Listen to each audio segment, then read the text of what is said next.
आज मैं फिर आपके सामने मोटिवेशन से रिलेटेड क्वेश्चन लेके आई हूँ। पिछले वीडियो में मैं बताई थी कि व्हाट इज मोटिवेशन, उसकी विशेषता क्या और मोटिवेशन की जो प्रक्रिया किस तरह से चलती है। ठीक है, आज ये जो मोटिवेशन, टाइप ऑफ मोटिवेशन, ठीक है, ये भी बहुत इम्पोर्टेंट है क्योंकि बीएड जो अभी एग्जाम होने वाली है 2021 की जो एग्जाम होने वाली है उसमें कोर्स 3 में एक चैप्टर मोटिवेशन पढ़ना है। और मोटिवेशन के अगर कंसेप्ट को क्लियर कर ले, हम अगर सारे कंसेप्ट को क्लियर कर ले तो मोटिवेशन से रिलेटेड कोई भी क्वेश्चन पूछेगा तो हम आसानी से जवाब दे सकते हैं। ठीक है, तो अब हम बात करते हैं टाइप ऑफ मोटिवेशन। ये जो वर्गीकृत किया है मोटिवेशन को, तो ई मैस्लो ने किया। ठीक है, क्योंकि मोटिवेशन मैंने एक वीडियो में बताई थी कि ये जो मैस्लो ने आवश्यकता पदानुक्रम जो सिद्धांत दिया था मैस्लो ने, उसमें मोटिवेशन को बहुत ज्यादा इम्पोर्टेंट दिया था और ये मोटिवेशन का थ्योरी मैस्लो ने दिया था। ठीक है, अब हम बात करते हैं मनोवैज्ञानिकों ने अभिप्रेरकों के मुख्य दो प्रकार के वर्गों में बांटा। ठीक है, वर्गों में बांटा। ठीक है, तो पहला है जन्मजात अभिप्रेरक। ठीक है, जन्मजात अभिप्रेरक वैसे अभिप्रेरक को कहा जाता है जो व्यक्ति में जन्म से ही मौजूद होता है। इस अभिप्रेरक के अभाव में प्राणी का जीवित रहना संभव नहीं है। इस अभिप्रेरक को शारीरिक अभिप्रेरक, जैविक अभिप्रेरक भी कहा जाता है। ठीक है, जैसे भूख, प्यास, काम, यौन, तापमान नियमन, नींद, मलमूत्र त्याग, ये सब जितने सारे अभिप्रेरक हैं वो क्या है, जन्मजात है, प्राकृतिक है। ठीक है, बाय बर्थ ये सब हमारे में मौजूद होती है, इनकी आवश्यकता हमें जरूरत होती है बाय बर्थ। ठीक है, इसी को हम जन्मजात अभिप्रेरक है। ठीक है, ये हो गया। अब हम बात करते हैं अर्जित अभिप्रेरक की। उपलब्धि, संबंध, जिज्ञासा, शक्ति, खोज, आत्मसिद्धि, ये सब क्या, ये जो शब्द है उपलब्धि, संबंध, जिज्ञासा, शक्ति, खोज, आत्मसिद्धि, ये क्या होता है, हमारे बाय बर्थ तो नहीं होता, जन्म के समय हमारे में नहीं उपस्थित होती है। ठीक है, इसको हम क्या करते हैं, सोसाइटी में जब हम आते हैं, देखिए हम यहाँ लिखे हुए थोड़ा सा, ये अभिप्रेरक बच्चे के जन्म के समय उपस्थित नहीं होता, लेकिन व्यक्ति सामाजिक जीवन व्यक्तित करने के लिए उसे समाज, परिवार, विद्यालय और समूहों में अर्जित करता है। ठीक है, कहने का मतलब यही है कि जो अर्जित अभिप्रेरक है वो सोसाइटी में जाके, सोसाइटी में रह के उसे अर्जित करता है। अर्जित अभिप्रेरक वही हो गया जो हमारे जन्म के समय से उपस्थित नहीं होता है और हम सोसाइटी में रह के इन सब चीजों को हम अर्जित करते हैं। ठीक है, वही अर्जित अभिप्रेरक कहला गया। ठीक है, ये दोनों क्या हो गया, ये दो अर्जित अभिप्रेरक और जन्मजात अभिप्रेरक टाइप ऑफ मोटिवेशन है। एक चीज और हम आपको बता दें कि अगर सकारात्मक अभिप्रेरक, जन्मजात अभिप्रेरक, प्राकृतिक अभिप्रेरक, आंतरिक अभिप्रेरणा, ठीक है, ये सारा जो है जितने सारे सबका उपनाम है, वही नाम है। अगर सकारात्मक पूछता है तो जन्मजात हो गया, जन्मजात पूछता है तो सकारात्मक, यानी सारा जो है सब एक है, इसमें कंफ्यूज होने की जरूरत नहीं है।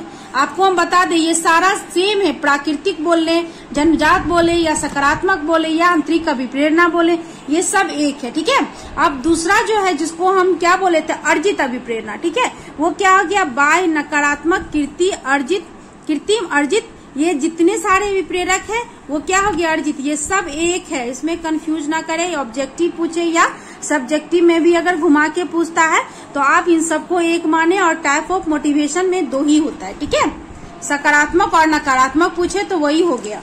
ठीक है, अब हम बात करते हैं मोटिवेशन की प्रकृति की।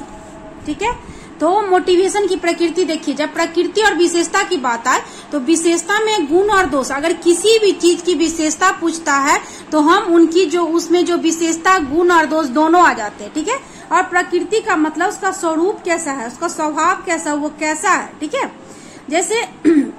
जैसे अगर देखिए पहला क्या है, प्रकृति, अभिप्रेरणा एक आंतरिक प्रक्रिया है, हम लोग जानते हैं ये अंदर की प्रक्रिया, आंतरिक प्रक्रिया, ऊपर से दिखाई नहीं दे रहा है कि हमको भूख लगी है, इसीलिए ये आंतरिक प्रक्रिया है, आवश्यकता से प्रारंभ होती है। ये अभिप्रेरणा मोटिवेशन जो है वो क्या, नीड से स्टार्ट होता है, हम बता चुके हैं। ठीक है, जब हमें भूख लगेगी तभी हम खाना की तलाश करेंगे। ठीक है, यही हमारा भूख जो है वो आवश्यकता है खाना की।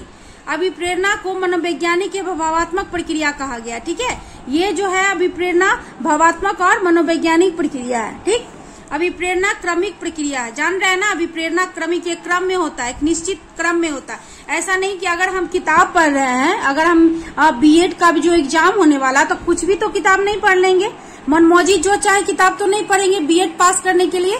यानी उसका क्या होगा, क्रमिक बीएड का जो सिलेबस होगा उसको एक क्रमिक ढंग से पढ़ेंगे। फर्स्ट पेपर, फर्स्ट यूनिट का एग्जाम होगा तो फर्स्ट पढ़ेंगे, फिर सेकेंड, फिर थर्ड, फिर फोर्थ, ठीक है। यही एक क्रमिक है, जैसा क्रमिक में बता दिए थे आपको कि एक क्रम में होता है, ठीक है। अभिप्रेरणा साधन होता है, ठीक है, साधन होता है ये क्या होता है, अभिप्रेरणा साधन, ठीक है। क्योंकि जो है ये एक मतलब एक लक्ष्य तक पहुंचाने का साधन है। हमको होटल तक पहुंचा दिया अभिप्रेरणा, तो ये क्या हो गया, साधन हो गया ना।